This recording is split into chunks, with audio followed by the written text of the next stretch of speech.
はね、7月31日、ドラゴンボール EX 天下分け目の超決戦の発売日となっております。よいしょということでね、私も朝から動いて引いてきました。結果、こんな感じで全部の賞を買いましたね。確かね、くじが、栽培マンがね、2体しかいなくて、あとは全部揃ってたんで、そのまま全買いしたんですよ。で、あとこちらね、たまたま寄ったブックオフさんに、こちら単体で栽培マンが売ってたんで、こちらも購入しました。私的にはね、栽培マンを6体集めたいんで、あと3体はね、オークションとかフリマで購入したらいいかなと思っております。楽しみにしてた一番くじなんで、開封が非常に楽しみです。こちらのベジータ、もうどうしても欲しかった。なぜなら、以前ね、ベジータの大猿ラストワンショーであったと思うんですけども、あれとどうしてもこちらのベジータ一緒に飾りたかったんで、とりあえず、こちら、フィギュアをね、開封します。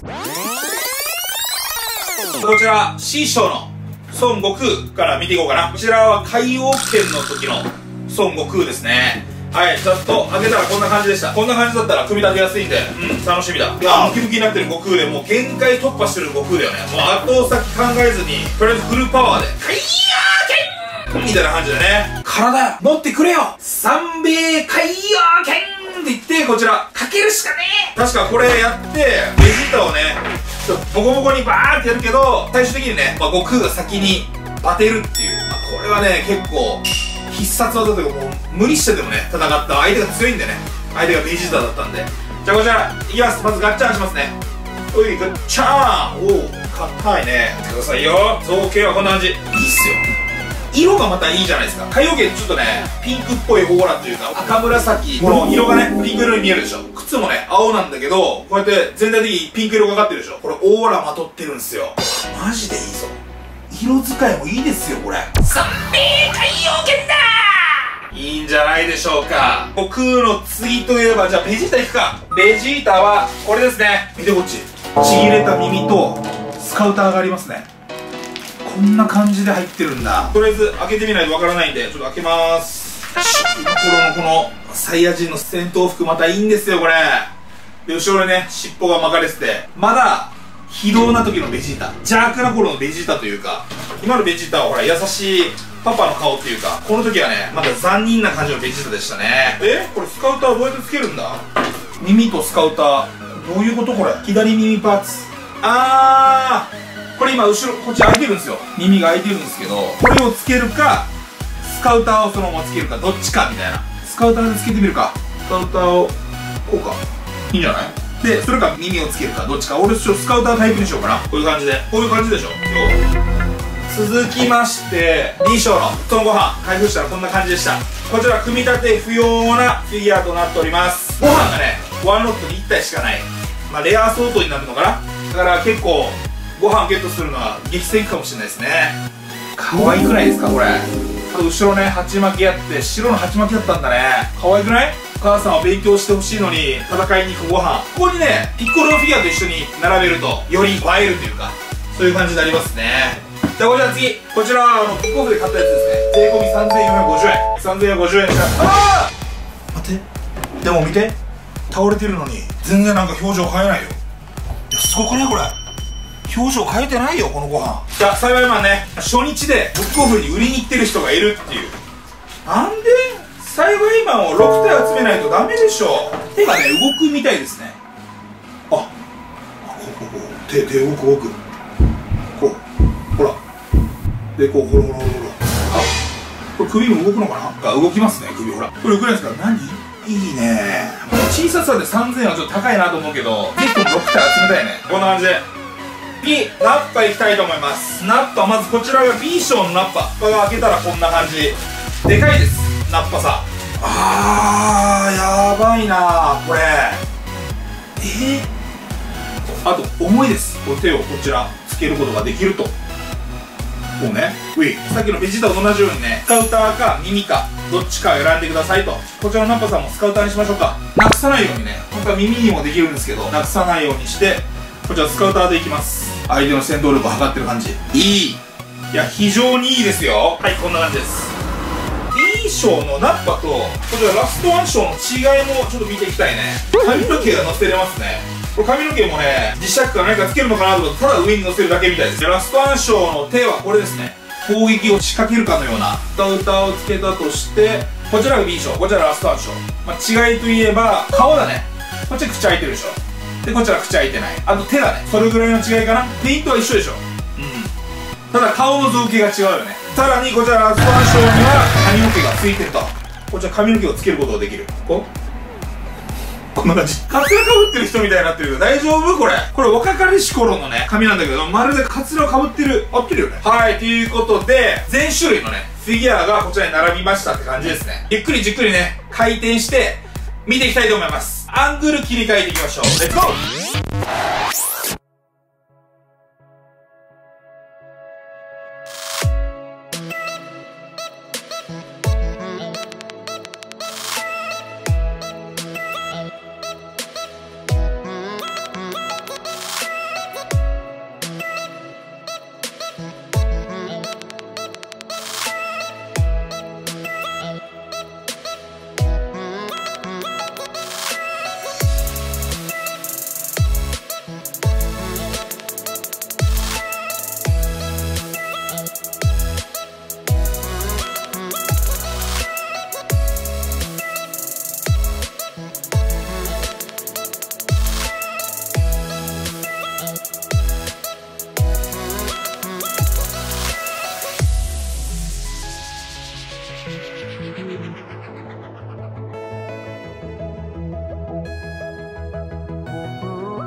400でぐるぐる回転して見てもらいましたけれども、いかがだったでしょうか。まず悟空。こちらペイントがね、もう綺麗なんですよ。リペイントされてるんじゃないかってぐらい、グラデーションも入ってて、すごいピンク色の何かライトに当たったかのような、肌が全体的にピンク色になってるし、もうめちゃめちゃいいっすね、これ。筋肉もモリモリで。はい、悟空も間違いない。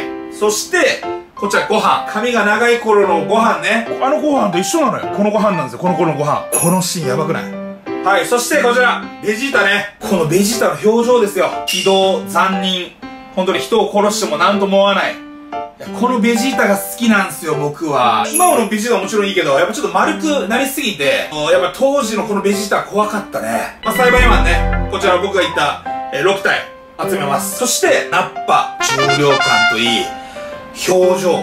めっちゃいい表情してるんですよ、ナッパ。いやもうナッパって感じ。本当に。で、ごついんすよね。最初見た時に、ナッパの方が強いかなと思ったら、ベジータの一言で、ナッパがちょっと固まるシーンがあるんだけど、このナッパよりこのベジータもっと強いのみたいな感じのシーンを思い出します。いや、めちゃめちゃドキドキだった。耳ね、これどうしよう。保管しづらいっすね。これ耳どうしようかな。耳どっか保管しとかんといけないね、パーツを。こちらがラストワンショー、ナッパ。この頭のカツラこれね、だからつけるのは簡単すぎて、どれが正しいのかな。これが正しい。そうです。オッケー、これ。髪の毛は普通に上にポトンって置くだけって感じですね。置くだけコットンみたいな。ということで、今回のこちら天下分け目のね、超決戦、また、勝ってよかった。大満足です。サイバーマンこれですよ。これ6体いるけど、4体はクリーリンがやっつけるんですよね。1体はヤムチャで自爆したんだけど、あと1体どこ行ったんだろうな。あと1体はベジータにやられるのかな。で、これほら、ナッパ。上。この爪アートのフィギュアがここで映える。いや、これどうにかこうにかね、爪アートのフィギュアと、こちら天下分け目の超決戦のね、フィギュアどうにかコラボレーションして並べたいね。ただやっぱりね、こちらフィギュア部屋限界があるんで、いつか、やっぱジョンジョンミュージアム、なんか博物館ができた時に、どこか展示して飾りたいと思いますということで、個人的にこちらベジータいるでしょ。ここに、これがここにあったらかっこよくない？このベジータと一緒に並べたかったわけ。これ。悟空と戦って、ピンチになったらこれになったわけ。同一人物ね。これをどうにかこうにか一緒に並べようかなと思っております。ということで本日はね、一番くじ天下分け目の超決戦のフィギュアを開封してレビューしてみたっていう動画になりました。動画が良かったらね、高評価、チャンネル登録よろしくお願いしますということで、ご視聴ありがとうございました。以上、ジョジョ TV でした。ありがとう。バイバーイ。 I've been flying from town to town, from London to Taiwan. I've been all around the globe trying to protect your soul.